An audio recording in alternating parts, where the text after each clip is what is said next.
The CBS Radio Mystery Theater presents...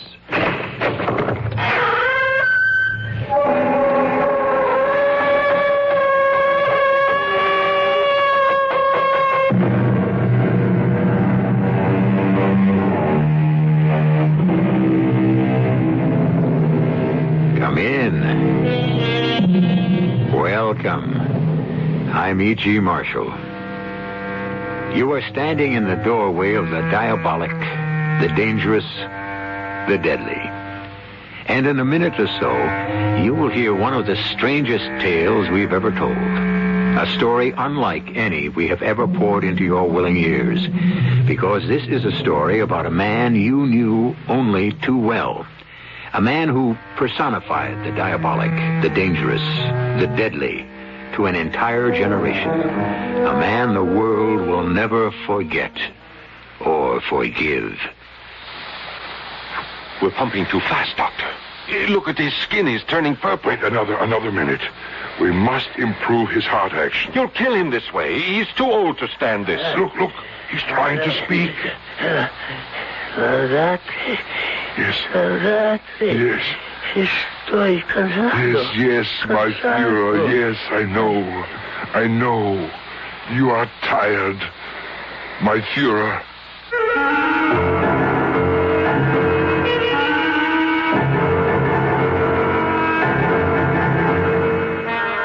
Our mystery drama, The Rise and Fall of the Fourth Reich, was written especially for the Mystery Theater by Henry Slessor and stars Robert Dryden and Paul Hecht.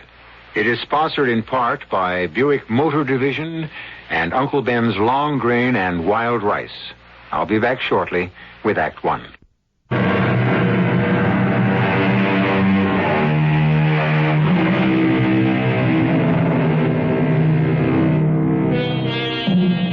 This is Mexico City, a noisy, bustling city, full of people and automobile traffic. Right now, we're standing at the intersection of the Paseo de la Reforma and the Avenida de los Insurgentes. We're watching a black Thunderbird make its way down the avenue and then turn into the narrow, crazy quilt streets of the makeshift neighborhood they call the Ciudades Perdidas, one of the lost cities built by the squatters. There are two men in that automobile. One of them is a man of 71 years, and his name is Dr. Hans Bunderschoff. The other is a man who has many names, so we'll let him introduce himself. You can call me Gunther. When I lived in London, I used the name George Brighton. When I lived in New York, I called myself... What's the difference? Now I'm in Mexico, and my name is Gunther Binder. And that's good enough. Gunther, is that the building? Yes, looks like it. Do you have the photograph with you? Right here in the envelope. Yes, that's the building, Doctor, but it looks empty, even abandoned. If our information is correct, and if God is with us, there is still one occupant.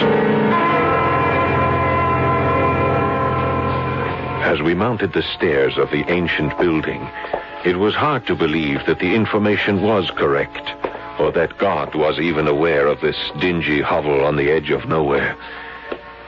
But then we were at the door of the third-floor back apartment, and it was obvious that no lock was necessary because no thief could be interested in what might lie behind that door. But we were very interested. We had spent a lifetime seeking it.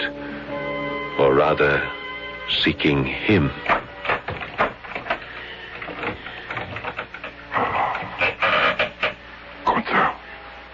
Gunther, look. Dear Lord. He doesn't look alive. Yes, but he's breathing.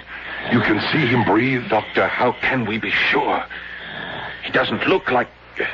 There's barely any resemblance. He's 86 years old, Gunther. What did you expect? But we are sure it's him? There's no question of verification. It's him. The one we have sought for so long. I must try to speak to him. He's unconscious. He won't hear you. I must try. My Führer. Can you hear me? My Führer, we have come to take you home. But our work was just beginning. First, we emptied the trunk of our rented automobile, and I brought the heavy black suitcase containing Dr. Bunderschaft's apparatus up the 3 flights of rickety stairs. Fortunately, the man we had found in the 3rd floor back apartment was the building's only occupant, so our thumping and bumping didn't disturb anyone, not even the man himself, who remained comatose throughout, his breathing growing more labored all the time. We'll have to use the oxygen soon. I think he's suffering from cardiac insufficiency. Are we too late, Doctor? No. He's lasted this long. He'll last until we're ready. We'll have to clean up this place, too. It's filthy. Our informant said there was an old lady who took care of him. Yeah, I've seen her. She came around while we were bringing the trunks upstairs. She asked me about El Ciego. El Ciego? That means the blind one. Is he blind? Cataracts, thick as bottles over both eyes. But don't worry, Gunther. We'll take care of that, too. Our Führer will see again. Our Führer will see the coming glory. What did you tell the old woman? Something that didn't surprise her. I told her, El este muerto. He is dead. El este muerto. Yes, of course, the old lady believed it, and so did the rest of the world. Because our Führer had arranged it that way, in one of the most subtly conceived and well-executed deceptions in history. A plan formulated long before the first excavation of the Führer bunker below the Chancellery. I remember that day in Berlin, when the operative we called Leopard came up with the exciting news. I'm telling you, it's true. I got the information straight from the engineer in charge of the construction. But what happened? How did they find the tunnel? They were making a foundation for a new apartment building in the Hansa Quarter, and the whole thing collapsed. That's how they uncovered it. 6 miles long, Gunther, leading straight from the Chancellery to what must have been a secret airfield. That's just speculation. Hear the rest of it. There's a barn at the site, or what's left of a barn. But there isn't any loft or stables or anything you might expect to find in a barn. You mean it was used as a hangar? Nobody wants to believe it. Not officially. Or they'll claim that Hitler never carried out his escape plan. But you think otherwise. What I believe is the Führer confided his true intentions only to Bormann and Goebbels. All the others in the bunker were kept in the dark so they could testify to the authorities about his so-called suicide and Viking funeral. Good Lord. But the body in the blanket, the body that Heinz Linger burned. It was a corpse that he burned, but not the corpse of Adolf Hitler. I simply can't believe it. You remember Bormann's statement that the face had to be covered because it was disfigured? Yes.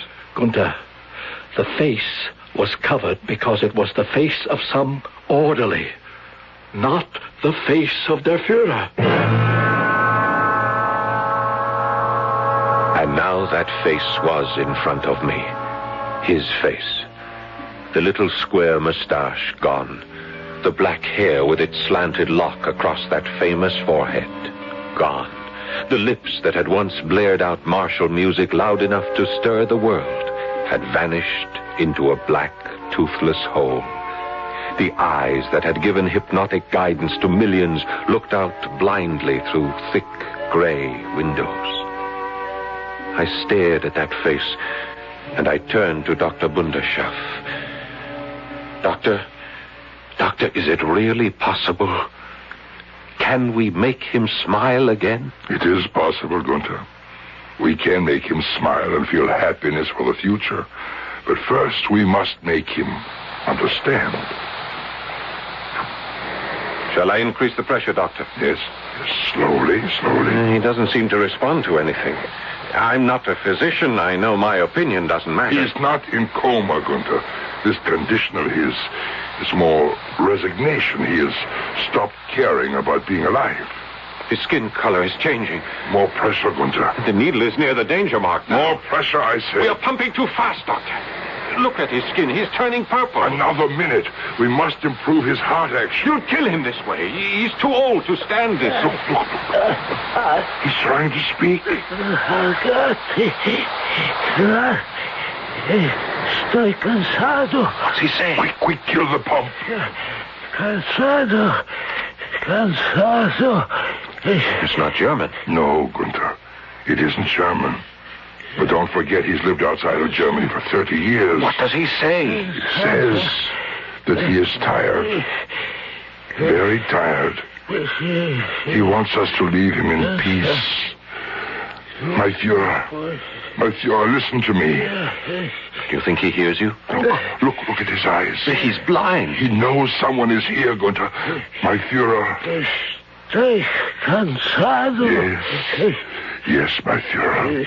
I know you are tired, but now you can sleep. And when you wake, we will give you the future.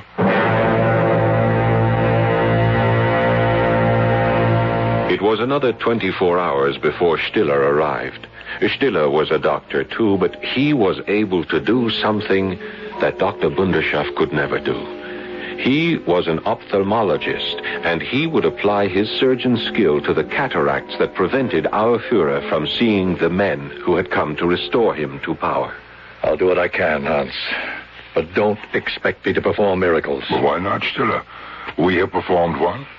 We have found him. It's not enough simply to remove the cataracts. He'll need to be fitted with special glasses. Perhaps not. Not after our endocrine treatment. Hans, you still persist in this dream. I know what I have accomplished before.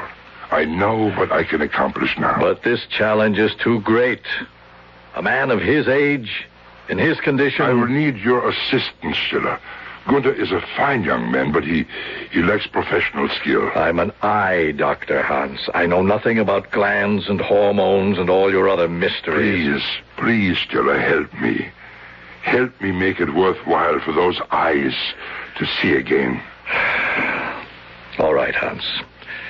If you can believe in miracles, I suppose I can, too. The operation was performed. From Stiller's point of view, it was a success. The gray clouds covering the old man's eyes were lifted, but it was only after new strength was pumped relentlessly into his bloodstream, after stimulants had excited the action of his heart and liver and pancreas and nervous system, did we see any reaction or result. And then the moment arrived. The moment when Adolf Hitler opened his eyes and spoke to us. Who are you? Did you hear me? Who are you? What do you want of me? We are your subjects. What? Your subjects, my Führer. You are mad. You are all mad. I am no one. Let me alone. Let me die. No, my Führer. You will not die. Stop calling me that. My name is Marcus. Please, listen to me carefully, my Führer. My name is Hans Bunderschaft. I am a doctor, an endocrinologist. I served your cause for many years. I have performed thousands of experiments on behalf of the Reich. Experiments probing into the very core of life itself. Yeah, please. You must stop this. I will not hear more of this talk. These lies. I am nothing but an old man. My Führer, please, hear me out. While you were bringing Germany victories on the battlefield, I was seeking victory in the laboratory. I failed, just as we all did. Failed? Failed? We were betrayed. Yes, betrayed, of course. And out of that betrayal, we were defeated. But out of that defeat may now come victory. Victory? What are you saying? He speaks the truth, my Führer. Who are you? I am Gunther. Gunther Binder, your subject, too. This is madness. I know that I was too young to serve your cause when you first brought glory to our nation, but my father served it and died for it, and now I want to be part of the new glory. New glory? What are you raving about? Lunatics! Tell him, Doctor, please. No, Gunther. You tell him. All right, I will. My Führer, we have come to restore you to power. As you can see, we have found ourselves in the middle of a horror story. A nightmare made all the more terrifying because of the reality that inspired it. But can Dr. Hans Bunderschoff make good on his incredible promise? Can a handful of men, even with the decayed body of a former tyrant, create a fourth Reich in the world? We'll be back shortly with Act 2.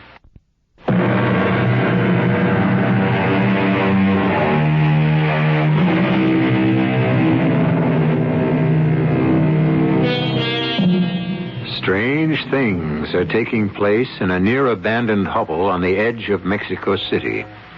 The third-floor back apartment has been converted into a clean white box of a room filled with gleaming chrome apparatus and the smell of strong chemicals. But there is something more than medical progress being discussed. For the men who have gathered in this room are discussing surgery on the world. Don't misunderstand, my Führer. We are not men of politics.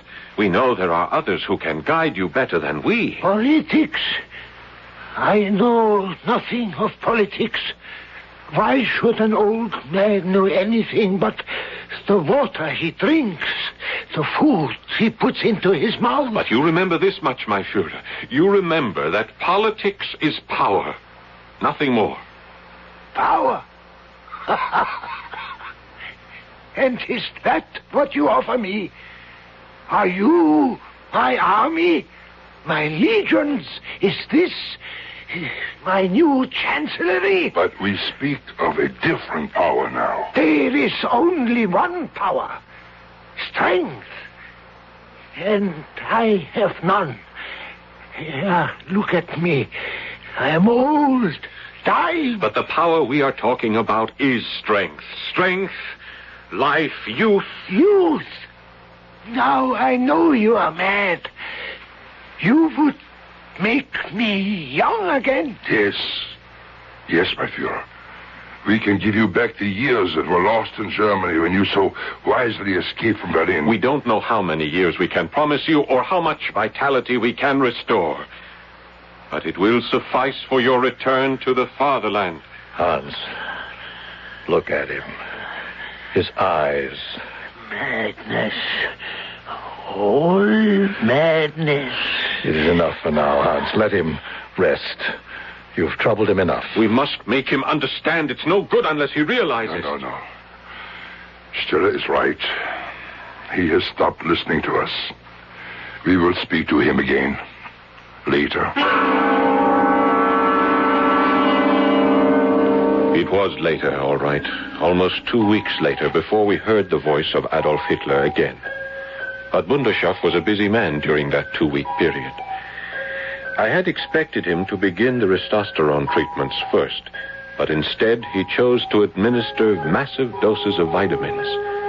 And then he began a series of amphetamine injections whose effects he watched with concern for the stamina of Hitler's heart. But the Führer survived. And then Bunderschoff began the critical phase, the hormonal injections which he had used to restore temporary youth to gray-haired rodent veterans of the laboratory. Stiller and I watched the procedure in awe and skepticism. A man isn't a rat, Hans. It's simply not the same thing. We have had similar results with primates, Stiller. Don't tell me now that a man is not an ape. I still cannot believe in this miracle of yours. But he is stronger. You can see that for yourself. He grows stronger every day. But will he grow younger? We'll soon know.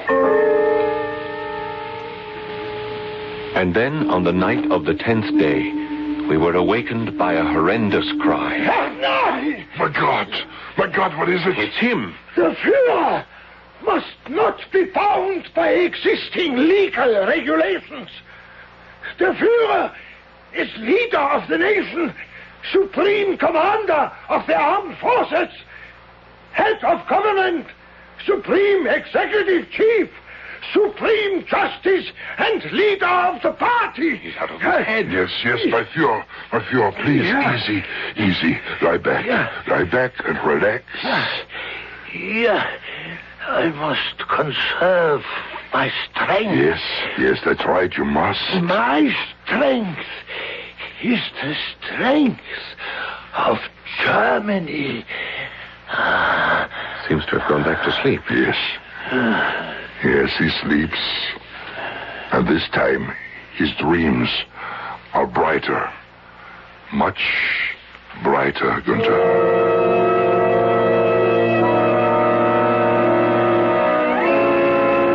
Maybe our Führer's dreams were brighter, but Dr. Bunderschaft's dream began to fade as the days wore on. Despite daily massive doses of the hormonal formula, there seemed to be little change in the years that lined the face of Adolf Hitler. And Stiller began to question whether the dream would ever be fully realized. Hans, why do you persist? I was never convinced that your primate experiments were valid. Everyone has been skeptical. Most of all myself. But I know it is true, Stiller. You should have conducted other human experiments first. To begin with this There one. could not be a more important beginning. Or ending. Didn't you have many deaths? Even among your apes? Yes, there were errors. A sudden change in the androgen balance can sometimes be dangerous. And if such a change occurs now, what will you have? A dead old man? No, this is one thing we must not have. Merely a dead old man.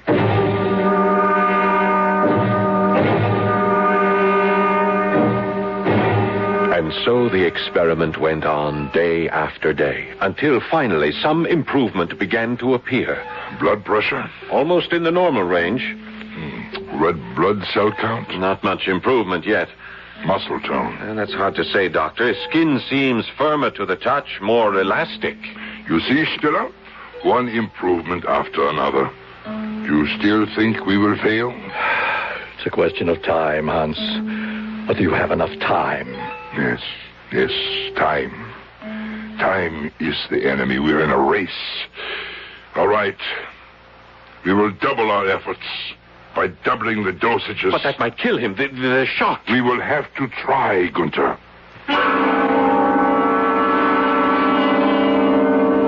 So we doubled the dosages. The risk was great, but Dr. Bunderschaft was encouraged by Hitler's ability to withstand the initial treatment. There was only one problem. The increased dosages seemed to affect his mind, and days of delirium followed. They're fools. All fools. Our enemies are enemies of themselves.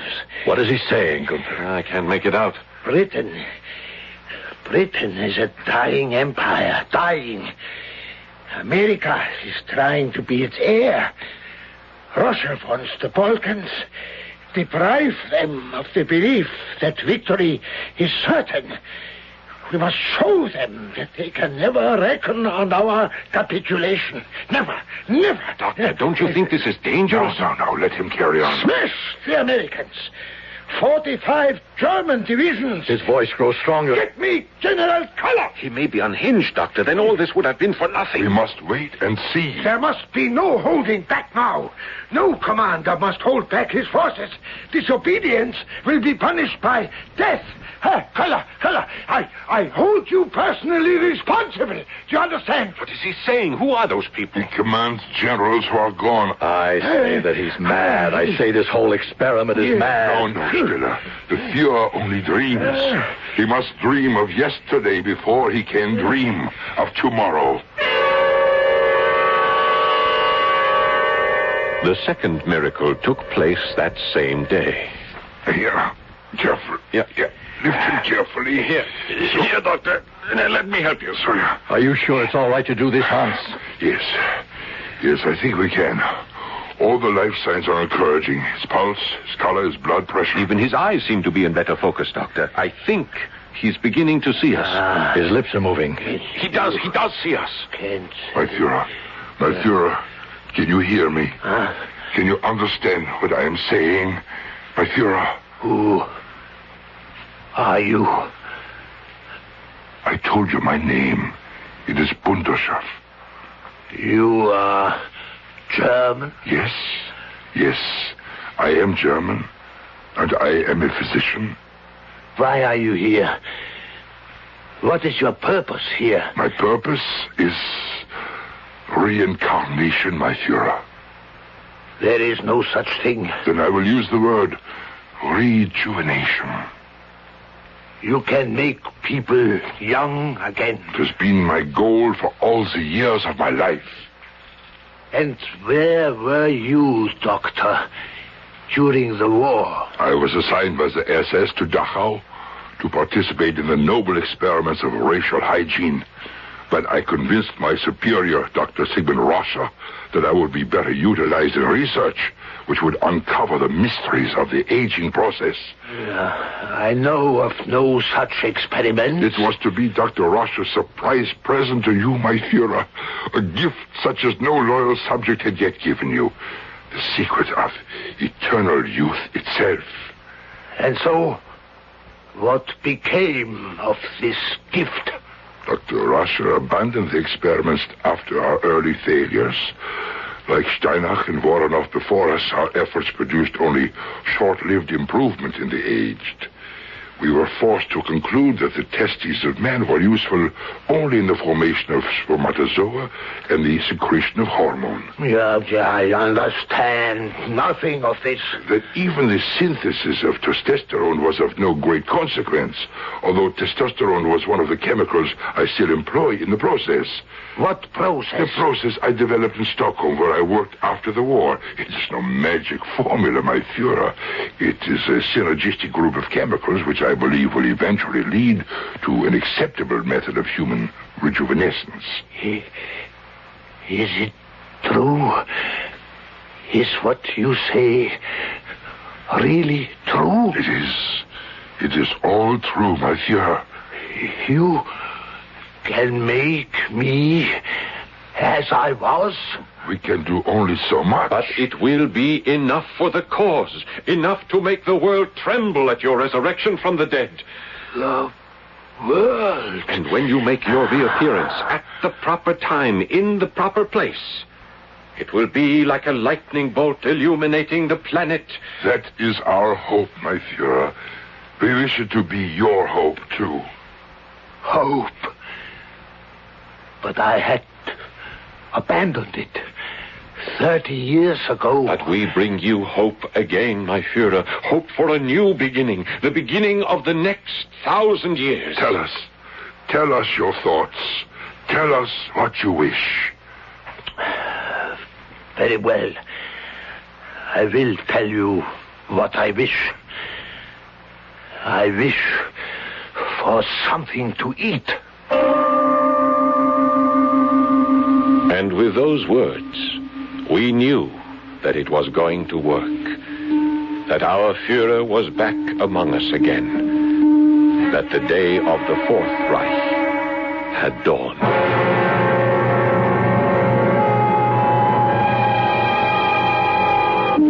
The Fourth Reich sends shivers up and down your back, doesn't it? But the idea has created ecstasy in that small room in Mexico City as three men watch eagerly as Adolf Hitler dines. His appetite used to be greater. He could swallow whole countries at one sitting. Now he seems to be content with a bowl of soup. But if he has a new chance at power, well, let's wait and see what happens when I return with Act 3.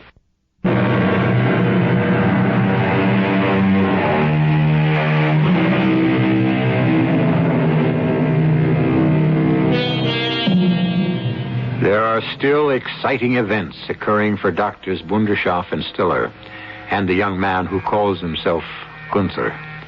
The same excitement parents feel when their child takes his first hesitant step, because now Adolf Hitler is taking his. Carefully now, don't overdo it. My limbs are still so weak. Take my arm, my Führer. No. I can't do it alone. I must do it alone. Good. Now, only this far, my Führer. Just to the chair. Yes, I can. I can do it. There. Ah, you did it. I knew you could. And now I want to see a mirror. A mirror? You heard what I said. I wish to look at myself. It's all right, Gunther. There's a mirror advisor in my bag. Let him look into that. Yes, of course. Ah, here it is. Here. Is that me? Yes, my Führer. You can see how much you have changed since our arrival. How much firmer your flesh has become. How much improved the color of your skin is. But I am still hairless. Yes. The hormonal treatments cannot restore your hair. If anything, they do the opposite. But there is still something we can do about that. False hair. A wig? Like a woman? For the image, my Führer. Only for the sake of your image. A wig, a mustache, so that all those who see you will know and remember. Yeah, that must be done. For the sake of my people, I must return to my people the way they remember me. Within the week, it was accomplished. Stiller found the appropriate adornments, a hairpiece that vaguely resembled Hitler's own. The mustache was easier to find. When we looked at the effect, we all shuddered in ecstasy, and when Hitler himself saw the image, it did as much for him as all of Bunderschaft's formulas and vitamins and injections. But the Führer became impatient. Now, I tell you, I'm ready now. Your miracle has worked. Dr. Bunderschaft, you have done what you claimed you could do. Now I am ready to return to my people, to my country, to the world. There must be no undue haste, my Führer. The timing of your appearance must be right. Tell him, Gunther. It's true, my Führer. The entire movement must be carefully prepared for the putsch that will bring you back to power. Then prepare them. Tell them I am here. I know they have been waiting for me, as I waited for them for long, empty years after the war. And they never dreamed that our talk would be led by the beloved Führer himself. But now they must know. They will, my Führer. In time they will. But the world has changed since you went into exile. Fool! Do you think I managed to live to this age of mine? An outcast? A useless derelict? By feeding on the past? No, what sustained me was the future. Always the thought of the future. That was wise. For years after my exile, I considered the means whereby the Reich would rise again. I knew the day of great land armies was over and finished, of armadas and armor and massive bombing. I knew that victory was now determined by a handful of excited atoms. Yes, you are quite correct, my Führer. That would be my plan of conquest for the Reich. My warriors would be atomic guerrillas. Please, don't excite yourself. Then tell them, Bunderschaft. Tell them I am ready. Yes, my Führer. We will communicate with the Vaterland and tell them.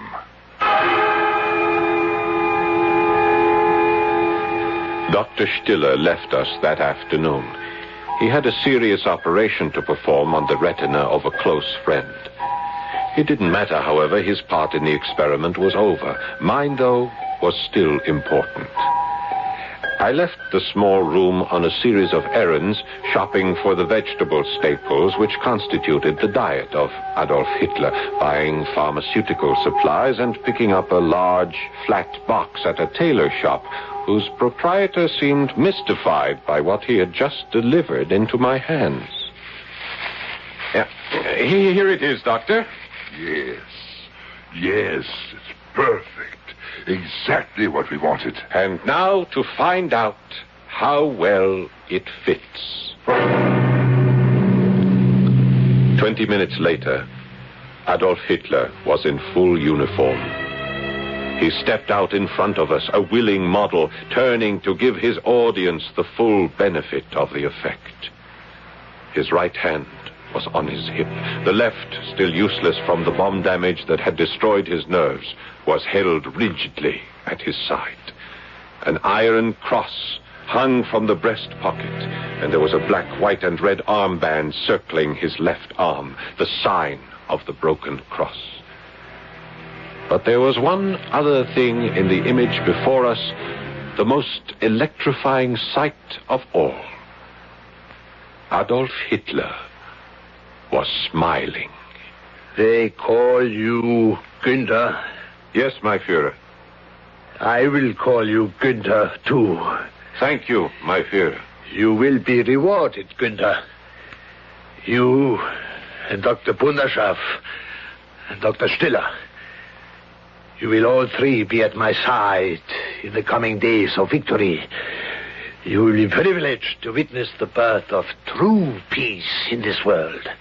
True peace, Günther. You know what that is? No, my Führer. Not the peace of blind pacifists. Peace not supported on the palm leaf fans of tearful pacifist mourning women, but founded on the victorious sword of a lordly people that puts the world to work for a higher culture. Do you understand, Günther? Yes, of course. Why are you sweating? What's the matter? Oh, it's nothing, sir. I am just overwhelmed. My Führer, please, you must not excite yourself. Steiner must counterattack the Russians. The Luftwaffe ground troops must be alerted. Please, you must sit again. You stood too long. Yeah, I must sit down. And you, Günther, you must come here. Go ahead, Günther. Günther, kneel down. Yes, my Führer. I am kneeling. Günther, you must take this. No, my Führer, no, not the Iron Cross. It is yours. No. I wish you to have it. I wish you to have it from your Führer's own hand. For bravery in battle. For exemplifying the ideals of Aryan manhood. Here, Günther, my son, I give you... Wait. What is that? What, my Führer? This chain around your neck. Only a chain, my Führer? But this ornament hanging from it... It's not an ornament, my Führer. It is a symbol. It is called the Star of David. What? A Star of David? The Jewish Star of David? It was given to me by my father. No, not from his hand directly. He was dead when I received it. Bunderschaff! Do you hear this? You are harboring a traitor! The truth is, I took it from his body. I was only 5 years old at the time, but I had the sense to take it from him before it was taken by the guards at Auschwitz. Bunderschaff! Do you hear? Kill him! We are betrayed! It's taken me 36 years to get here, my Führer. 36 years after my holiday in Auschwitz. 34 years after Dr. Russia froze my mother and father to death before my eyes. My naked mother and father lying on the ground while the guards poured water over their bodies and grumbled that they had to crack the ice before the water would pour. Wunderschaf! Quickly! He means to hurt me! I hear the sound of the cracking ice always in my ears, and the sound of that water splashing, and the sound of my mother's voice begging for a quicker death, begging for something that you won't be denied. Good. Adolf! Good, stop, that's enough. No, Doctor, not enough! Wunderschaf! He has a knife! A scalpel, Adolf. A scalpel for the final incision. My God! Wunderschaf, help me! He has cut my wrist wide open. I am bleeding. Gunther, why? Why did you do this? Save me, Doctor! We have been betrayed once again! Betrayed by... Oh, Gunther. Why couldn't you have waited? Why couldn't you let us bring him home and share your vengeance? What are you saying? Wunderschaf, not you too. You are not part of this betrayal. No, my Führer. Not part of a betrayal. Merely part of a revenge. But I thought you were a good German. A loyal German. Yes, I was that, my Führer, until I was brought to your service in Dachau and learned what loyalty meant to those who served depraved animals. The bleeding. Hey, stop, please, the bleeding. No, Doctor, let it happen here and now. But why? Why did you do this? Why did you give me back my strength, my hope? I was a dying old man. Why did you make me into this? Only to murder me. You don't know. You don't understand, my Führer. No. Why? Why? Tell him, Gunther. Who cared about destroying a dying old man? What good was our vengeance unless you had strength and hope? Now, do you understand, my Führer?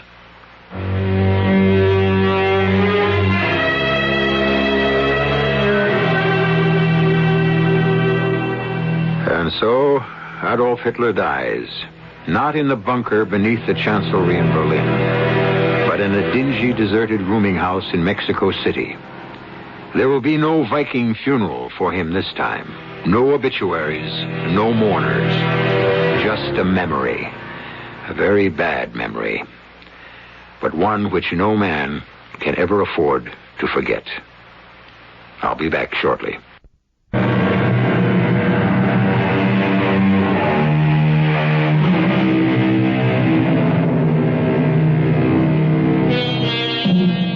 You know, some people might find it hard to believe the story you've just heard, either because they can't accept the idea that Hitler might still be alive, or they can't accept the idea of rejuvenation. Well, I can't prove the first part, but I think I can support the second, because I know a prime example of rejuvenation. It's called radiodrama. We hope you agree. Our cast included Paul Hecht, Robert Dryden, Joe Silver, and Ken Harvey. The entire production was under the direction of Hyman Brown. And now, a preview of our next tale. I'm a very busy man. And prefer to spend as little time as possible in the company of anyone as vicious and depraved as Guy Richards. Yes, I know. But that's exactly why I asked you to come and see me. Warden, before very long, you're going to be spending all your time in my company. I don't blame you for looking puzzled. Let me explain. Yes, do explain. A little more than a year ago, Warden, I was a professor of parapsychology at the university. I was happily married, successful, and deeply involved in my work. And then suddenly, shockingly, for no apparent reason, I became, well, the embodiment, you might say, of a man who has been dead for many, many years. Jack the Ripper. Radio Mystery Theater was sponsored in part by Uncle Ben's Long Grain and Wild Rice and Buick Motor Division. This is E.G. Marshall inviting you to return to our Mystery Theater for another adventure in the macabre. Until next time, pleasant dreams.